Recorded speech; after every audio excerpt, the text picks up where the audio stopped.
Welcome to the world, where we teach you real English in an easy and fun way. This is a very different video and it refers quite a bit to the reels you can find on our channels and socials. We are going to talk about British humour and help you understand it a little bit more and give you some phrases that you can also use to show off your English skills with friends and family. We'd love to know if you like this type of humour and share it with us in the comment section down below. Also, please subscribe to our channel so you don't miss out on any of our videos and our channel can continue growing. Your support means the world to us. If you'd like to see some examples of British humour, check out our shorts on our channel by our own Englishman in Turin, Nigel. We post 3 new jokes every week. So if you want to practice some English and have a laugh, don't miss out. Let's dive into this fun video. So what exactly is British humour? Well, in a nutshell, it's all about poking fun at the ordinary, finding humour in the everyday and the downright absurd aspects of life. Let's break it down into 8 categories. Alright, let's start with the first category, which is irony. Irony plays a huge role in British humour, where we find humour in situations that are different or opposite from what we expect. For instance, consider this. Our local weather forecaster got caught in the rain without an umbrella yesterday. Now that's quite ironic, isn't it? We expect weather forecasters to be prepared for the weather they predict. That unexpected twist is ironic, and Brits love to spot these amusingly unexpected moments. Now, sarcasm is a type of humour where someone says the opposite of what they really mean. It's like a funny way of being sneaky with words. Imagine it's raining and someone looks out of the window and says, "What beautiful weather we're having." Dry humour is when you say something amusing or funny with a straight face and a very serious tone. You could use this more as a tactic because you know that your joke is funny and you've said it with a straight face and people have still laughed. This is also why it's so easy to offend people with British humour. It could easily confuse other cultures. I told my wife she should embrace her mistakes. She gave me a hug. Now here the humour lies in the unexpected twist. It's delivered without a change in expression, making it a classic dry humour. Wit is the art of making intelligence and quick remarks and comments, preferably with a straight face. This can be really hard for non-native speakers. So to make witty comments, you not only have to be very clever and quick, but especially you have to be good with your language skills. So if anyone ever says that you are very witty, you should take that as a really big compliment.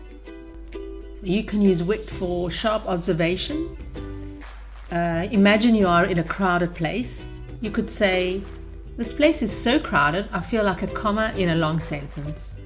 Wit often involves clever comparisons and unexpected twists. You can use wit also for language play. For example, imagine you are discussing a challenging task. You could say, "Attempting that without coffee is like trying to run a marathon in flip-flops." Now, wit often incorporates wordplay, using language creatively to make a point. Now let's explore the art of self-deprecation, a form of humour you might have spotted in some of our shorts. In simple terms, self-deprecation is the delightful act of making fun of oneself. Since in the UK people don't like to show off too much, this is a very important component of British humour and culture actually. Imagine you arrive at work with mismatched clothes. You could say, "I look like I got dressed in the dark this morning." Lightly teasing oneself about a fashion mishap, a classic self-deprecation. So when you are discussing your cooking skills, you could say, "I'm so bad at cooking, I could burn water," turning a cooking mishap into a humorous comment about personal culinary ability. Innuendo refers to a form of indirect or subtle expression, typically conveying a suggestive or imputed meaning. It involves using language, gestures, or implications that hint at something rather than explicitly stating it. Innuendo often relies on context and the audience's interpretation. So if you want to discuss your tea preferences, you could say, "I like my tea how I like my jokes, dark and strong." Playfully infusing a tea preference with a hint of humour, blending literal and figurative meanings. If you're chatting about weekend plans, you could say, "I'm planning a very long, scenic walk around the wine aisle," subtly suggesting a fondness for wine while framing it as a casual weekend activity.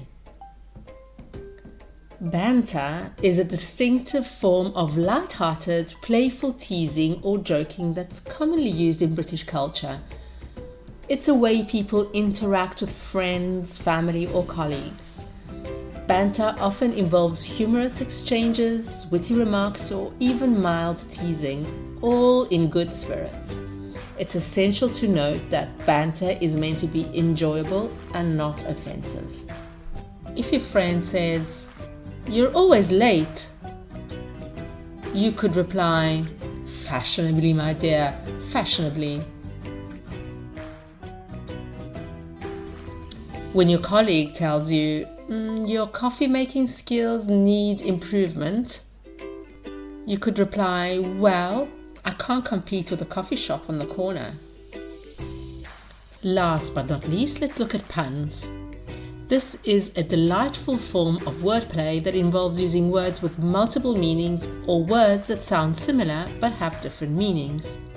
Puns are often used to create humor and clever connections between words.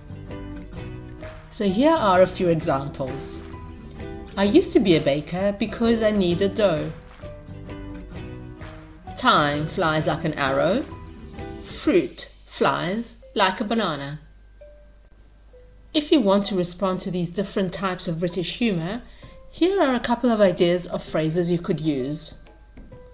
"Oh, how ironic." "Nice one."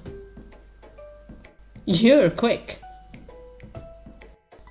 "I love your sense of humour." "Clever wordplay." Otherwise, a silent smile will do. That's it for today's video. We hope you enjoyed it and we hope you learned something useful.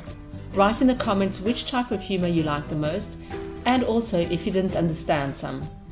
Remember, mastering a language is all about practice and perseverance. So keep practicing, keep learning, and don't be afraid to make mistakes. That's how we grow as learners. If you liked this video, please hit the like button and we hope to see you soon. Thanks for watching.